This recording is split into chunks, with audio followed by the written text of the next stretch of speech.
Did my legs shrink?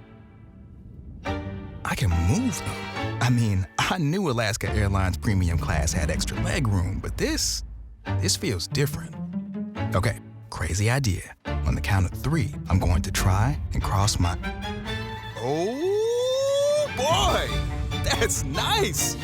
Woo-hoo-hoo!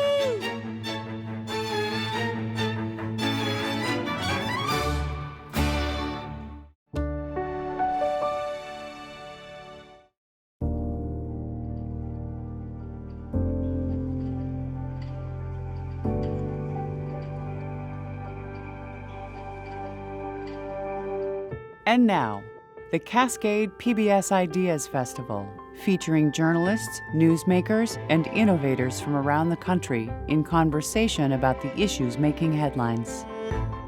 Thank you for joining us for Tug of War, covering the crisis in the Middle East, with Nada Bashir, moderated by David Rind. Before we begin, a special thank you to our stage sponsor, Alaska Airlines, and our founding sponsor, the Carrie and Linda Killinger Foundation. Finally, thank you to our host sponsor, Amazon. Hi there, I'm David Rind, the host of CNN's Tug of War podcast, recording live from the Cascade PBS Ideas Festival. If you haven't listened to our show before, every episode I talk to one of CNN's many correspondents and reporters who are on the ground in Israel and all across the Middle East to take us beyond the headlines of Israel's war in Gaza. One of those correspondents is my guest today, CNN's Nada Bashir. She is an international correspondent based in London. And it's so great to see Nada. We talked on the podcast many times, but only through a computer screen, so this is so great to see you in person. It's great to see you in person. So, thank you. So, I kind of want to go back to October 7th and the days after those horrible Hamas terror attacks where over 1,200 people were killed, hostages were taken. And, you know, in those days after, CNN kind of jumped in to cover the story in a big way, in a way only CNN really can, fanning out across the region. Our podcast, we were the first major news organization to go to have a daily podcast to kind of cover those first chaotic weeks. But I wanted to hear about your perspective as a TV correspondent. What was your first assignment when this happened? Well, look, of course, CNN sprang into action, as you said, across the region, particularly in Israel, covering the immediate aftermath of the Hamas terror attacks. But I think for a lot of us who have spent a lot of time covering the Middle East, and in particular Gaza and the occupied West Bank, a lot of us immediately began to think about what the potential response would be, and potentially airstrikes in Gaza. Yeah. So a big focus was, you know, how do we get into the right places that we need to be? Right. And in particular, what will access to Gaza look like? So one of my first assignments, or really my first assignment, was to head to the UAE, to Dubai, where we were waiting for aid access to the Gaza Strip. This is kind of what I want to talk about, because the access to Gaza for journalists, you know, independent media really can't get in because of Israeli restrictions, despite a lot of push from Western media to get in there. So we've had to rely a lot on Palestinian journalists. And so I guess I'm wondering, when you are putting together a TV package for, you know, covering what is happening on the ground there, like, what does that process look like with that, you know, knowing that we can't be there ourselves? We are hugely reliant on our Palestinian colleagues inside Gaza. We have a number of producers and photojournalists who work with CNN, Khader al-Zanoun, Mohammed Sawarhi, among many others, who have been so vital in documenting what is happening in Gaza. Of course, had we had access to Gaza, if we were able to get access to Gaza, as we continue to push to try and get access to, our teams would be there on the ground directly. But that simply hasn't been the case. The only way that journalists have been able to get in so far is on guided tours with members of the Israeli military. The embeds, which of course are heavily restricted. We are only seeing what the Israeli military wants us to see. Right. And of course, our colleague Clarissa Ward was able to get access independently with an aid organization, but again, a very limited time frame there, not really able to see the full picture of what is happening in Gaza. So it's these Palestinian journalists on the ground who are really bearing witness to what is happening, sharing what is happening with us. And of course, they're doing this under the most horrific of circumstances, many of them with their loved ones, family members, of course, who have been killed. and also at a huge risk to their own lives as well. Many journalists have been injured. This is the deadliest conflict for media workers, according to I was looking at a chart the other day, and it was like unbelievable, the spike in the deaths, for this war compared to all these other past conflicts. It's unbelievable, it's shocking, it is distressing, and yet these journalists continue to do their jobs, and it is so vital, particularly because we can't get access.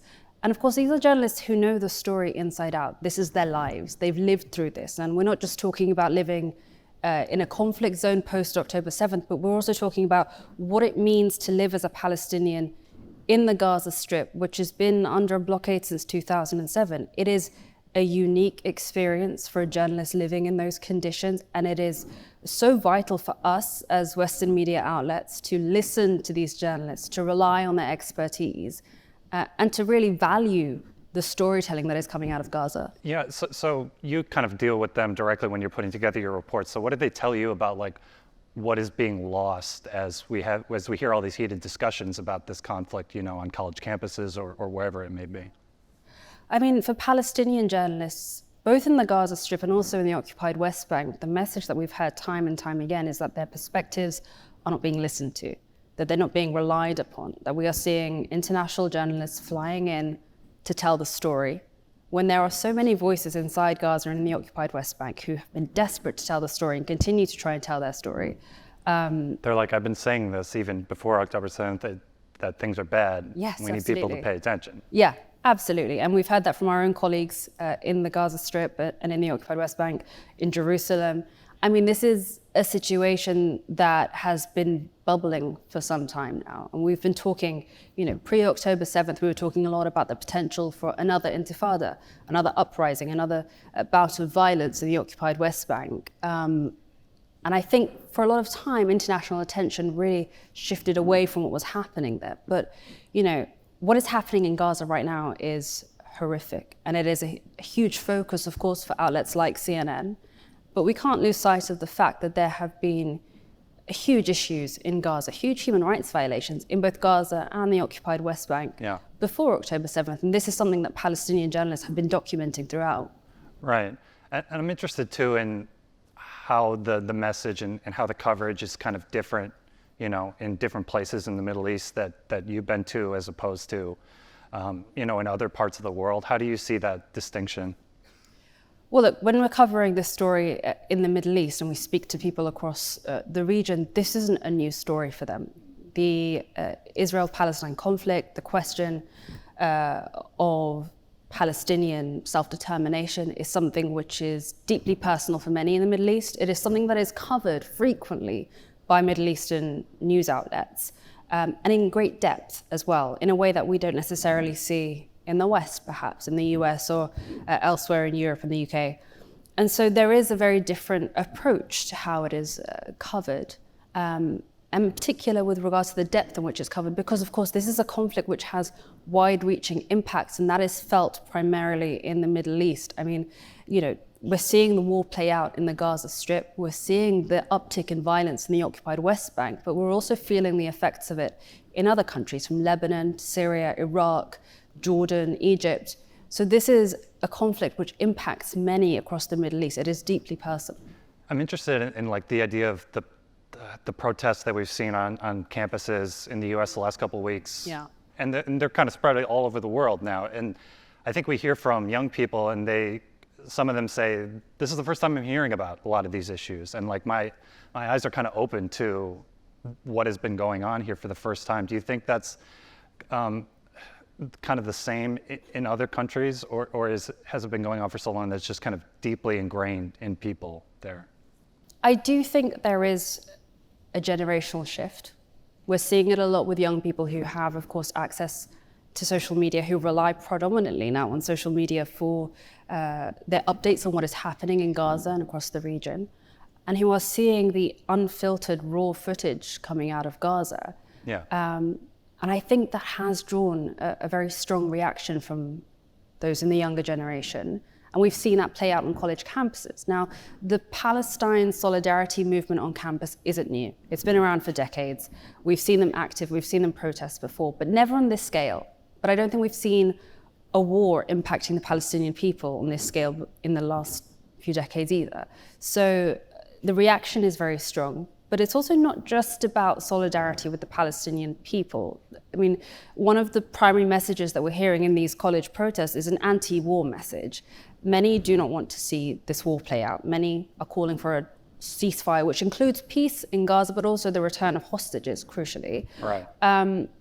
And also, they're calling for divestment in projects that they feel don't align with their values. So they don't want to be, associated with an institution, a university or college, which is providing funding or whatever support it may be to projects which they feel don't align with their values and perhaps don't align with their wish to see a ceasefire. Yeah, and I think a lot of the response from law enforcement and how that's kind of played out is distracted, right, from some of the message. And that's got to be frustrating, too, for those protesters. Yeah, absolutely. I mean, we've seen quite the crackdown from law enforcement, from university officials and authorities. And we've seen a lot of focus also on the more fringe elements of these protest movements. So, of course, there have been incidents of anti-Semitism, of behavior which is simply not appropriate. Yeah. But these are minority voices. These are fringe voices, as there often are in these protest movements. And of course, we have to remember that protests are designed to disrupt. Right. That is the point. The goal. That is the central message, right?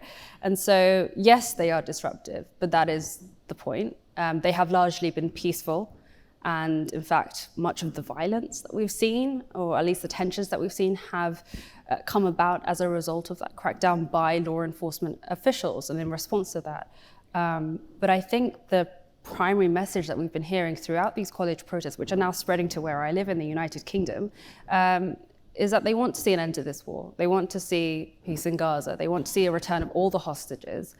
And clearly, this has really driven a strong reaction from the younger generation. And while this is we've seen this intensify on college campuses recently, it's been quite remarkable to see over the last 7 months the continued protests as well. Yeah, it's like it has not let up. If anything, it's getting more and more.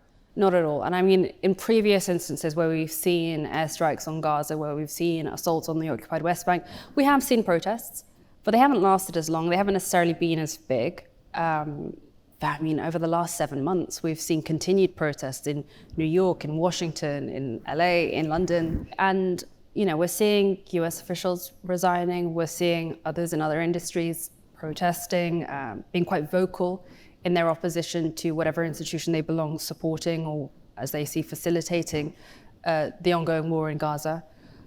This isn't something we've seen before. I mean, the scale of what we're seeing in Gaza is hard to put into words. More than 34,600 people killed in about 7 months. And, the death toll is continuing to rise. We're not seeing the war let up. The airstrikes are continuing. We're hearing more warnings now of famine in Gaza. We're seeing horrific images coming out. And I think it is getting to a point where for a lot of people, it is hard to watch what is unfolding in Gaza while also seeing governments continuing to provide, for example, military support, as we've seen in the US.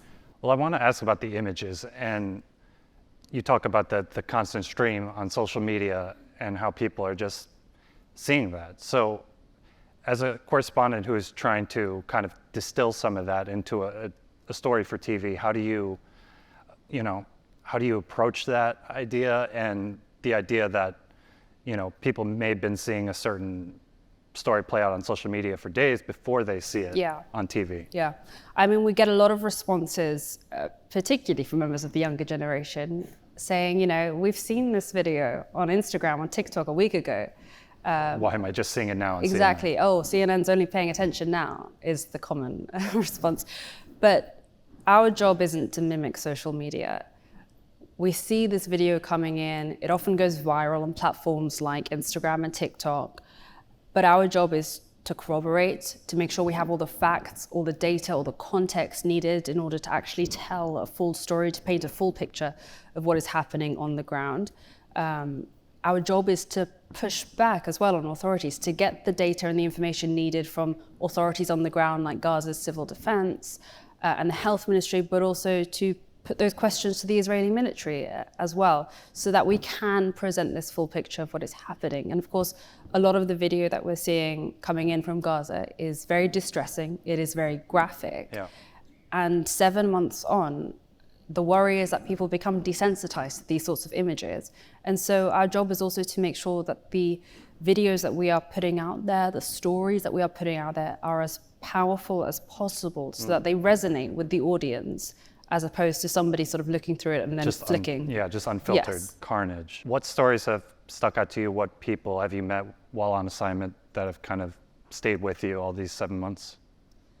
It's hard to forget any of the people that we've met over the last 7 months, or any of the voices that we've heard from Gaza, particularly the children who are now, 7 months on, have seen things that, nobody should see. Nobody should see, yeah.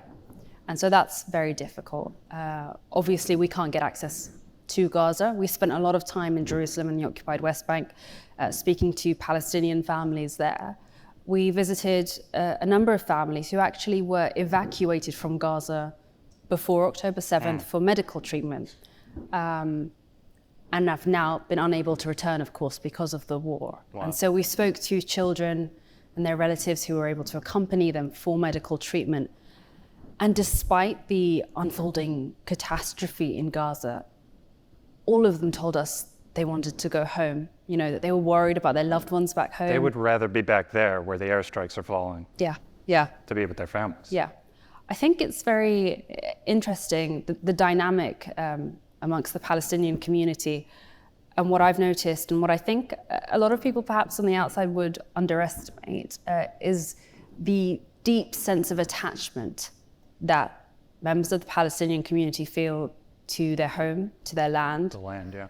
And that is deeply important to them. So when we hear from people in Gaza, often they'll say, we don't want to leave, even if there are airstrikes coming, even if we're hearing warnings of another offensive coming closer, we will stay, we're not leaving. Because it's kind of symbolic, right? It's about even more than just themselves. Yeah, it's about absolutely. A whole people. I mean, the idea of a voluntary withdrawal or movement of Palestinian people from Gaza is one thing.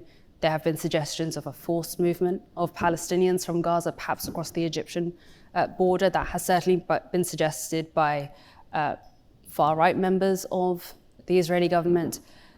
That would completely negate any potential for a viable Palestinian state, be that under a two-state solution or whatever solution you want to put forward. And that is exactly why many Palestinians, but also other regional leaders and other Arabs are really against the idea of a forced movement. And of course that would violate a number of rights amongst the Palestinians as well. But that is the primary idea there, that they are so deeply connected to that land that they wouldn't leave, even if there are continued airstrikes. And we were hearing that from Palestinians in Jerusalem who were receiving medical treatment there. We were also hearing that from Palestinians from Gaza who were detained in Jerusalem after October 7th because their permits had run out. They were Palestinian workers. They were all saying, we want to go back. The war's ongoing, but we want to be with our families. We want to be in our homes. We want to be back in our towns. It's a strong message from the Palestinian people. Yeah. You mentioned kind of putting questions to the Israeli military when we're doing these stories. They've been a less than, reliable narrator of certain key events that have gone on. So how do you take that into consideration when we're trying to get their response to a strike that happened or something like that? Yeah. I mean, it's a daily process. We have a huge team of producers and journalists who are frequently putting these questions to the Israeli military. We have to provide coordinates of these exact... Like geolocating. Exactly. So we have a huge team who geolocate these specific airstrikes, provide the coordinates, send them to the Israeli military for confirmation of whether or not an airstrike took place. Sometimes they are able to provide information, sometimes they do not provide a response. We're dealing with a military that is engaged in active war. So whether it's the Israeli military or any military, we have to take that into consideration, what that means, what sort of narratives might be at play here. when we hear from the Israeli military telling us that they are letting aid in, but we're seeing video of soldiers obstructing aid from getting in, we have to tell that story. We have to be clear and transparent in the fact that while we are receiving these statements from the Israeli military, it may stand in contrast to what we're seeing on the ground. To the evidence on the ground. Exactly. And that's our job, right? To highlight those contrasts. Well, on the same front, how should we think about Hamas then? They've been deemed a terrorist organization by the US and Europe. And obviously the October 7th attacks were completely heinous and horrific. But they are still kind of in control of Gaza and how things are kind of run there. So how do we think about those kind of interactions? Well, look, Hamas has been in a position of leadership in Gaza since 2006. So well before the war began. And so a lot of the government institutions that are responsible for the running of the Gaza Strip fall under Hamas's authority. This is an authority which has worked for years now in conjunction with various UN agencies to ensure the daily running of what is happening in Gaza. So it is considered a terrorist organization. It has a military wing, an armed wing, which of course continues to be engaged in fighting with the Israeli military, are responsible for the October 7th attacks, and for multiple rocket launches into Israeli territory as well.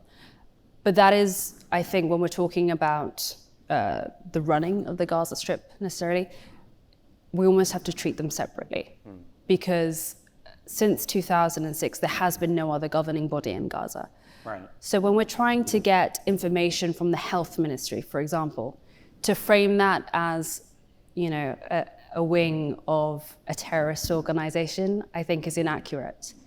And I know a lot of us were doing that in sort of the early weeks of the war, where we would specifically frame any death toll updates as, updates from the Hamas-run health ministry. And that caused a lot of issues, a lot of debate as well about how we were dealing with this organization, how we were dealing with those updates. When in reality, the health ministry works very closely with various humanitarian organizations and UN organizations. The UN itself has said repeatedly now that those figures for many years now have been largely reliable.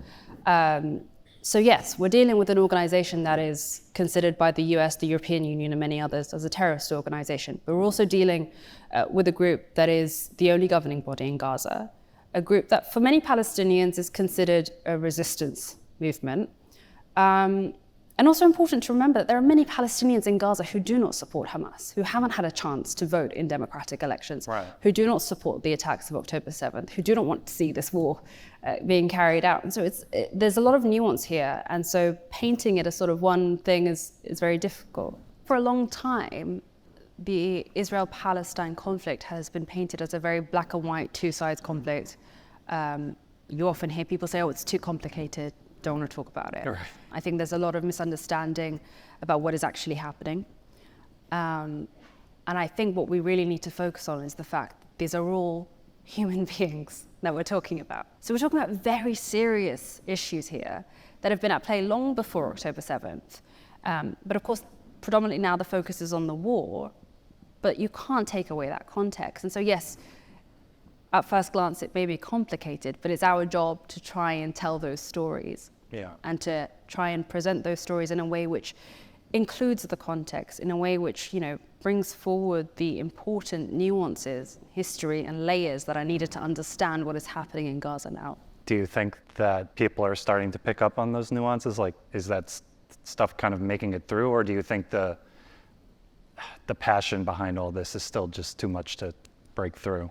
I think so. I think people are beginning to have more broader discussions about what is actually happening, not just, with their friends and families, but, you see it in government statements, you see it in discussions being had more, from within government, within other institutions. The fact that we are seeing members of the international community even beginning to discuss questions of whether a genocide is taking place in Gaza. We're seeing, legal cases being brought forward about what is happening in the occupied West Bank, questions around the expansion of settlements. These are discussions that are being had by members of the international community in a very public way. And that wasn't necessarily happening before October 7th. But we're also seeing people who are, sharing updates and news on social media, who are sharing, educational updates on social media. And so there is a lot of learning that is going on. I think a lot of people, perhaps for the first time, are trying to educate themselves on what is actually at play in the occupied West Bank in particular and in Gaza. But again, we're seeing that generational shift as well. Things are very different now to how they were 10, 20, 30 years ago. And we're seeing that in the student movements. We're hearing from a lot of students who are saying, as you mentioned, that they weren't necessarily active members of, pro-Palestine society or whatever it may be on college campuses, but that their response to the war and their feeling of not wanting to see this war play out, wanting a ceasefire, has led them to then try and learn more about what is happening there. Right. So as this conflict kind of continues in whatever form it does over these next couple of weeks and months, as you reflect on the last 7 months or so, what are you going to take with you as you continue to do the job? I think this last 7 months of covering the war in Gaza has really shown me as a journalist how important it is to not just follow the narrative, the rhetoric that we have necessarily followed for years.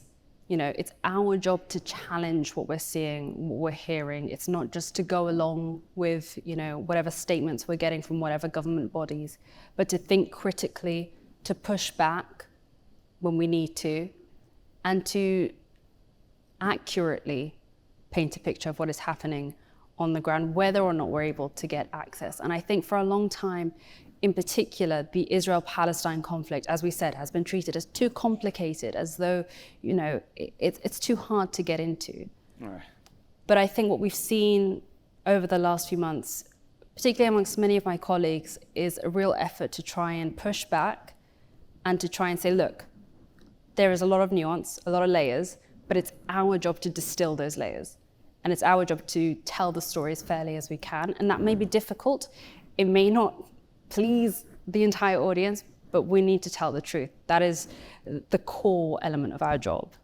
Yeah, and I think a lot of the Palestinian journalists on the ground are doing a lot of that legwork that can get places like ours in a space to kind of do that and tell those real human stories. Absolutely, and there is so much to be learned from the Palestinian journalists on the ground in Gaza.